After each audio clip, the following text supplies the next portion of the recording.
I think self-awareness in music is also one of the biggest things. Like, not everything you do is the best song in the world. You're going to make a lot of really horrible songs. You just shouldn't let anyone hear those. That's what I do.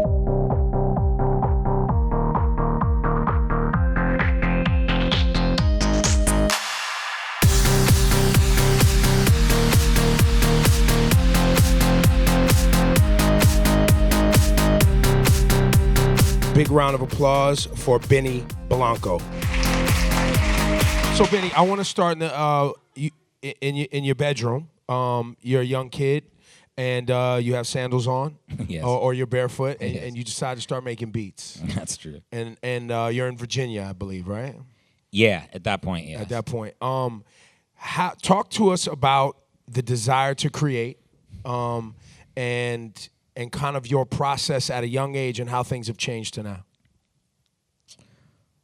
Well, there's one thing that's just the same. I'm a huge fan of music.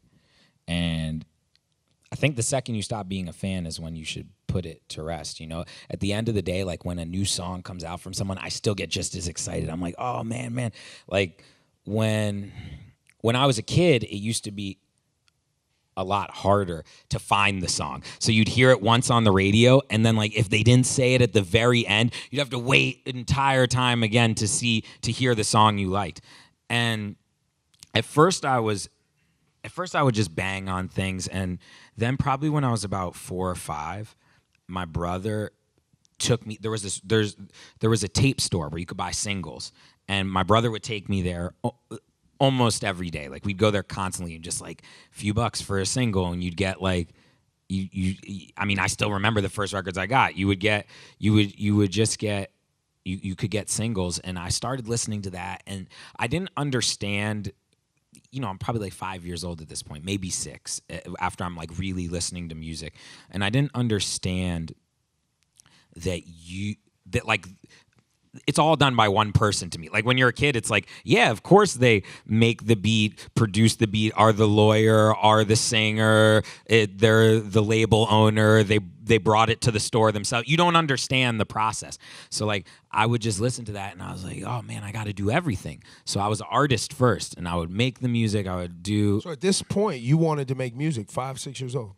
Oh, full on. I won a contest when I was 9 to go into a studio, and like once I actually got in a studio, it was a rap. Like, because the way I had it at home, I didn't have any software. I didn't have any way of recording it. Like I would record it on like a boombox, and then like this was once I was probably like 8 or something. I would record from one boombox to another one, and then take those two and then record it to that till it was like 16, and all my beats were like, and songs were like hell out of time because there was like no start time, so it'd be like they were unlistenable.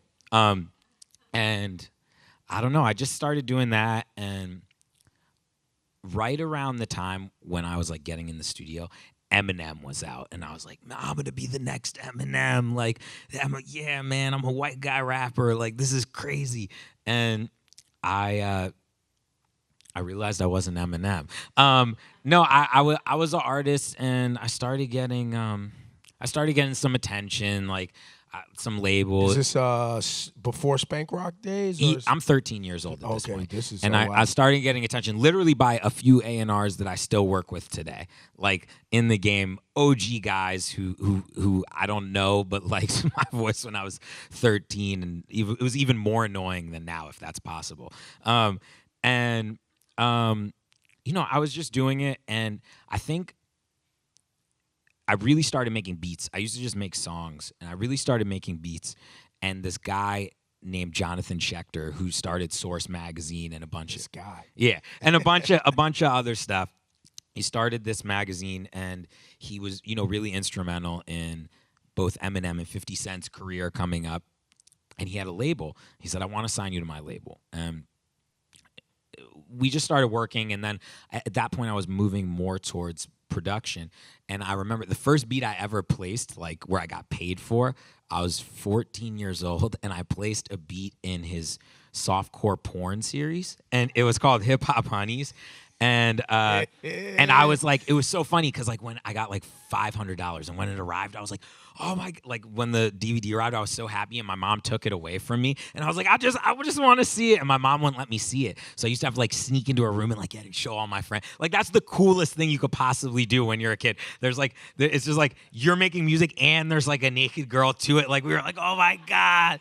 Like it was pretty insane. And then from then on, I got signed to the Kids of Gamble and Huff actually when I was 15, and I learned a lot about songwriting from them, and I still didn't really know how it all went.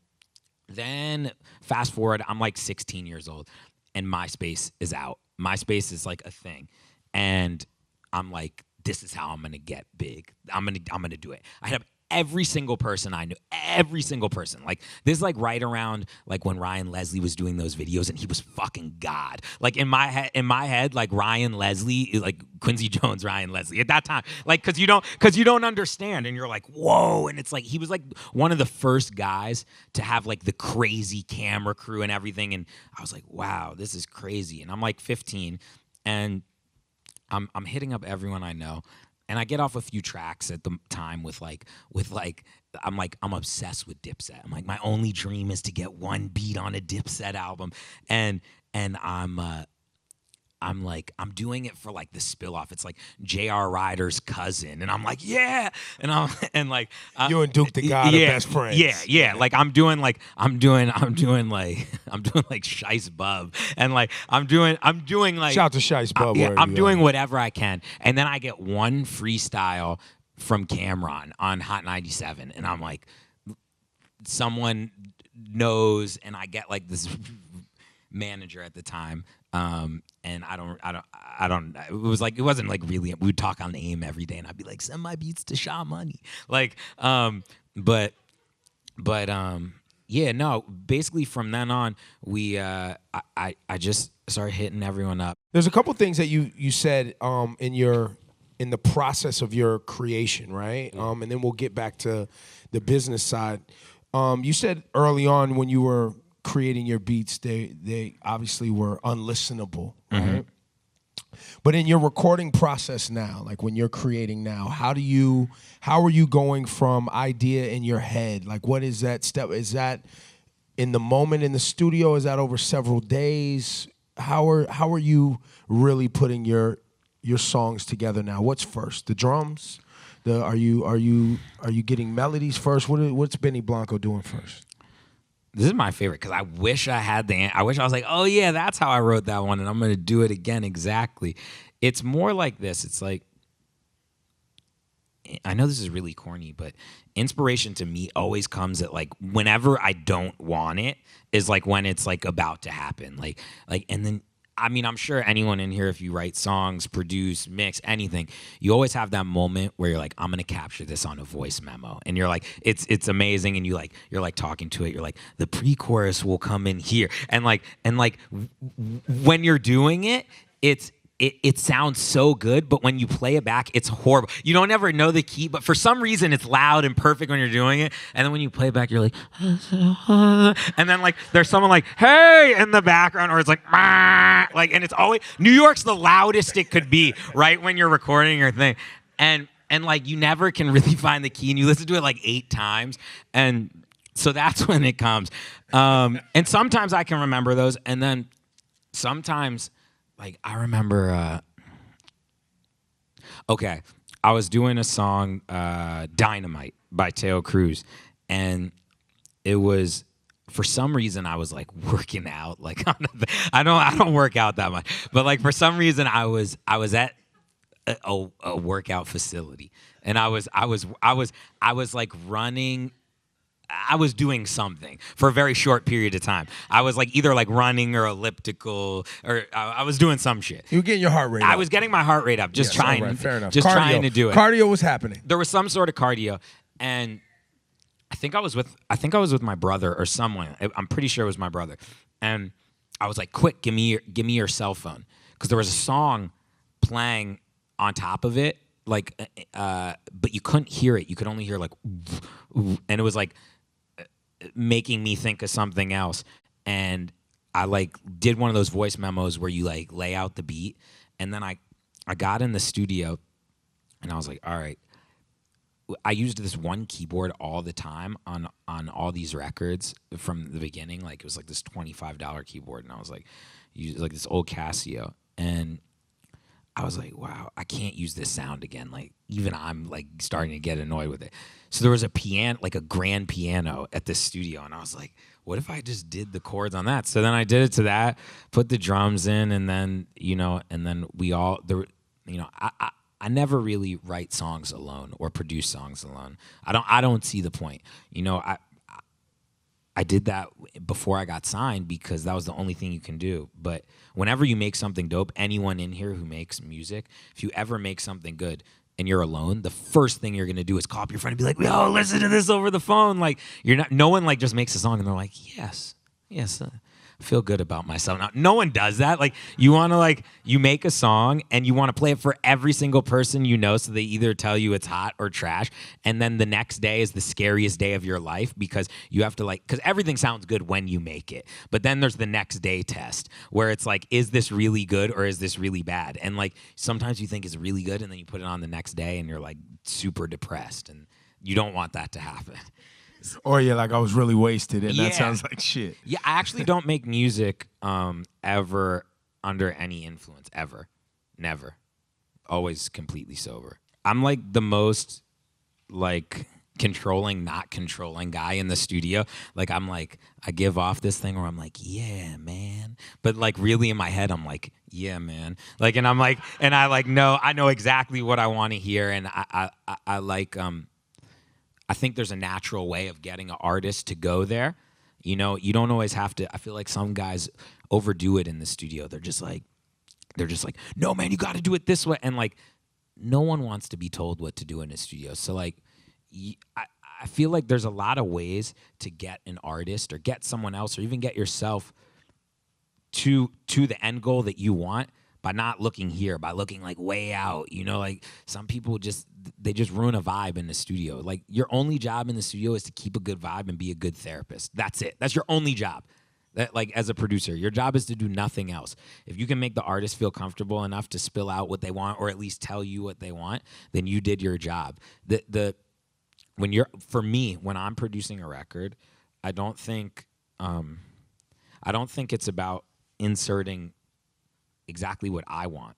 I think it's about inserting what the artist wants and talking to the artist and having a feel for where they are creatively and mentally. Like, I don't think anyone gives a shit about a song where I am, but they might hear a song from an artist they really like, and I'm like, well, I had a similar story like that, and then we collaborate on it together. I think vibe is the most. It's like the corniest thing to say, but I think like how everyone feels in a studio is dependent is gonna dictate the music. Do you when creating that vibe and working with artists and starting to create, I know we're all in business here, so these things can take time. Has the climate of today with everybody kind of shoestring budgets and expense management, et cetera, made it very hard for you to take the time that you need to really connect with an artist, or no? Or no. I think for me, music's first. I'm sorry, like I love some people that work at labels and stuff, but music's first. I don't care. It's going to take as long as it takes. And sometimes you're on deadlines. And I like deadline. I love pressure. Like, I love working under pressure. That's my favorite thing to do. Like, if someone's like, yo, man, they got every song but one, I'm like, all right. That's my favorite thing to do, is to really, just be under pressure. But, yeah, you take the time. If someone's not ready, then you keep building it. If an artist, if you're developing an artist, and they have one good song, but they don't have the whole thing, you either put out that one good song or you keep developing it. You got to go off your feelings. Everything is off my gut and the people around me that I trust. Because you always have to have people around you. You can't just be sometimes people get big and then they just surround themselves with a bunch of people that are going to say yes man. Right. to everything. And I feel like you need some people who every once in a while are gonna be like, yo, Benny, that shit sucks. Like, that's horrible. Like, you really need to start again. And sometimes I'll be like, no, man, you're wrong. And then, like, I'll go home and I'll be like, man, that shit sucks. And it's hard sometimes to hear that. It's, you know, I was talking to a new musician yesterday, and he said one of the realest, truest things I've heard in a long time. I was like, I was asking him about his music, and he said, you know, he was like, I really want to do this full time. I want to be big. I want to do this, but I don't think my music is there yet. And like, for most people, you meet someone, they're like, I'm the best. My shit's amazing. I'm totally, man, if you just give me one day in the studio, like every guy says that, like, if I just come in one day at the studio, I promise, man, we'll write a #1 record. And he was like, you know what? I'm not there yet. I want to get there, and I'm going to get there, but I'm not there yet. I'd say I put at least 75% of what I do in the trash. Like, at least. Like, I'll work on a song for 5 days straight, like, and think it's the greatest thing in the world, and then on like the 6th day, be like, man, and then just put it right in the trash. What was the transition for you from making disgusting sounds as you described them in your bedroom as a kid to where you are today? Like, I know, you know, as a fan of music and somebody who plays music for the masses, like, you get records all the time and you hear them, and sonically, the writing of the words might be great, the melody might be great, the performance might be great, but the music just sonically does not sound well. Like, how did you make that transition, or did somebody help you with that to know how to make a big song, a song that truly, as soon as it comes on, because you have some amazing ones, people know this is a hit song? Man, let me know if you find the answer. No, for me, is that a sonic thing? Is it is it a mixing thing? Is it an arranging? Like, what? I'm the worst. I can tell you this. I am the worst board mixer you've ever heard. Everything I do is completely in the red from the beginning. Like, I don't, like, when people are like, well, man, like, just stay under the, no. If you look at my thing, it's like, the whole time. Everything I do is completely in the red at all times. I don't care. Because you know what? There's a guy who's really fucking good, and that's his only job is to make it so the song sounds great at the end. So, like, my thing is to just be like, who, like, you have to, it's like throwing up on music. Like, I have to, like, get my idea out as quick as possible, and everyone else I'm working with as quickly as possible, and then you deal with cleaning it up.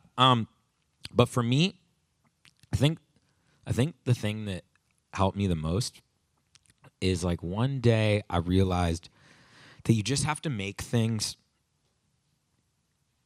as simple as possible, because you know, when you're making beats in your room, like, before I started writing songs, like, you know, I didn't know, like, I was writing pop songs. Before I was just making beats, you're just making beats, and in your room, when you make a beat, that's the end product. You don't have anyone else. So you're making a production, and you're like, yeah, man, this is the end, and there's no room for an artist to go on it. You know, some producers, kids making music in their room, they forget that, like, the goal is to have a person sing on this song.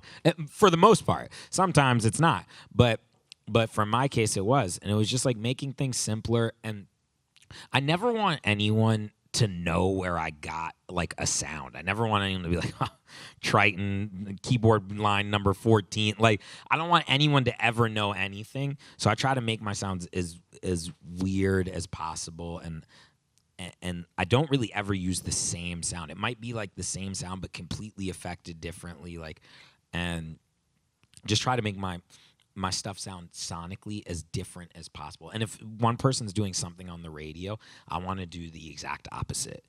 Like, and I don't listen to trends at all. Like, I try not to at all.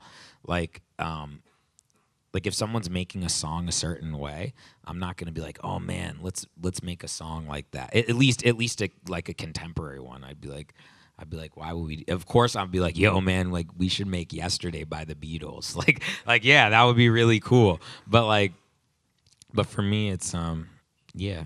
That's, I think, a scary place for a lot of creatives, right? Because, you know, you hear from them, and they're oftentimes saying they're being told to follow trends or serve up things so that they can stay sought after and they can stay relevant inside the label hallways, and they're delivering things that sound like other things that are already popular, so that and that's in their mind what they think is the easiest way to continue to get work, right? Completely. But so, I mean, obviously you've had so much success, you can afford to be that brave, but was there ever a time where you were just like, you know what, let me roll out 5 or 10 joints that just feel like what's popular so I can get some work? No, I can tell you the day I stopped. I was maybe 17 years old, and a person who wasn't my manager at the time but is my manager today was a junior A&R at a record label, and he didn't even have his own office. And I would come and I'd play him beats every weekend. I would come up to New York every single weekend. I would find a way up there. I didn't know how to drive, and I was getting up there every week because I would come in on a Friday, and I would skip school. My mom was not very happy with me at this point. And I would come up and I'd play him beats, and I was starting to get pretty good. Like, and I just kept playing a beat after beat, and I would come up, and then like finally one week, he was just like, Benny, you come up here and your beats are awesome. He's like, but you play me copies of Neptune's beats. Then the next week, you play me copies of Timbaland beats. Then the next week, you play me copies of Ryan Leslie beats. I want to hear a Benny Blanco beat. And he said that to me, and I started trying to create something. And I remember after that, I was working on that for like a year. And then after my first mentor, that guy Disco D, he died. He passed away. And I was like, man, I might give up, man. I was like, I don't know what to do. I can't place anything. No one wants any of my stuff. And I remember being like, man, I just got to like pick up where he left off. And he made really weird beats and stuff. And I just kind of like adopted his style and tried to not think about anything else. Meanwhile, I wasn't listening to pop music because I didn't really listen to a lot of contemporary pop music until after I started having success with pop songs. Like, I still don't listen to the radio. I don't have a car or anything, but I was more of a hip hop guy. So, I don't know, man. He like after this guy passed away, and everyone telling me like man, you got to do something completely different. I did something, and you know what it did? Half the rooms I went in, people were like, yo, that shit is brilliant. And then the other half of the rooms I went in, people looked at me like I had fucking 6 heads. Like, because it was weird. It was scary. A lot of people told me my music was really bad. And especially when I was trying to figure it out, because it was really sparse and like really weird sounds. And people weren't really using like, this was like before like, electronic music was so much in pop music. You know, it goes through waves, like every 5 or 10 years. And this was one where no one was on it. People were doing like sample-based records, like and I was making like weird, like 130 BPM electronic records with like chopped up vocals, and no one was like doing like weird things. They're like, why do you keep like chopping up the vocal? I was like, I don't know, I think it sounds cool. And I was in a group at the time that I was signed as an artist to Downtown Records. That was the Spank Rock. Yeah, that was Spank Rock. Yeah. And to that, in that world, like it was like, yeah, man, I was as big as I could get in that world of like 10,000 people. Like, and that was Santi Gold, and Diplo, early days. Yeah, everyone was just there. It was like, man, we were as big as you could get. It's like, man, it's like I just got I remember like I got my first check for producing an album, and I was like, man, I'm never working again. And it was enough for like 3 months rent. But in my head, it was like, holy shit, like I got paid to do what I love every day. Like, and I still am like, I'm like, what? Like this is the greatest job in the world, to be able to do what you love and have other people like it. And then on top of that, get to like buy food with it. That's amazing. Like, what could be better? Get your nails done, your toes done. What could be better? All that stuff. Yeah. Do you do a lot of, I guess, mentoring of? I mean, you say you spoke to a musician, or I'm sure you deal with musicians that come in and work with you, songwriters as well. Like, if any advice for a young producer, because you talk a lot about work ethic. I mean, I've at least 5 different times in this conversation, you were like, I just kept showing up and I just kept doing this and I was here every weekend and I skipped school and I did this and I did that. Is that part of the Benny Blanco special sauce, is just continuing to work harder than everyone else and be diligent? And do you have any advice for somebody young out there that's... Man, I was just talking. I hate giving this advice because then all the kids use it against me when they meet me. So I can't say. I always used to be like, yeah, man, be as annoying as you possibly can. So every time I'm in the street, some guy's like, yo, man, you said be as annoying as possible. But honestly, making, my advice is this, man. Always show up, always work. I'm trying to give like real advice that actually matters and isn't like, yeah, man, do your best and you'll make it. I want to say something that actually means something. I think it's this. Definitely don't be scared of any collaborator. Like any most of the things I've done that have become successful have either been I went in with someone that wasn't a big artist, wasn't a big writer, or I went in with someone when they were washed up in their career, or I went in. Don't be afraid to get in any room. And when you get in that room, your opinion is just as important as everyone else's. And everyone else has it. When I get in a room, everyone hangs up their fucking ego. And you sit down and you write a great song. And if you're not going to do that, then I'm not going to work with you. Don't work with an asshole. Like, honestly, like that's like #1 rule. If you're a dickhead, I'm not going to work with you. Why would I want to hang out with someone who's mean? So don't work with assholes. Don't be an asshole. Don't be an asshole. And like, just work really hard and constantly challenge yourself. Like every day I wake up and I'm like, man, how can I make this harder on myself? That's what I try to do. I'm like, man, like, okay, I can make a song like this. I can make a song like that.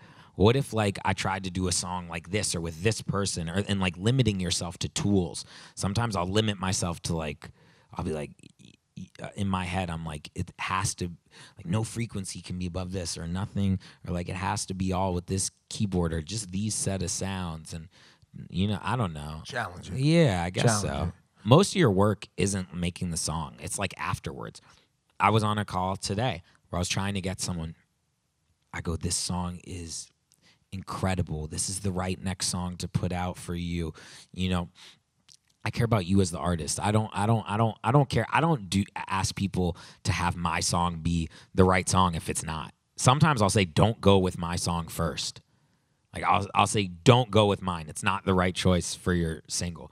Cause I try to look at an artist for their career, I don't care about the short time win of having the first single, or sometimes I have the last single and it's the biggest one. Sometimes I don't have a single and I meet some kid in the street who's like, yo, that song changed my life. Like, because when I was a kid, it wasn't always like, yeah, man, that smash single. Like, I didn't know what that shit meant. I would buy an album and I would listen to it and I'd be like, wow. I'd be like, this song is amazing, and might be the song that like only one person likes, or like an album that only one person bought. And I don't know, man. I don't know. That's what it is. Yeah. You guys give it up for Benny Blanco. We love, obviously everybody in here loves your contribution to music and our industry, and we appreciate you.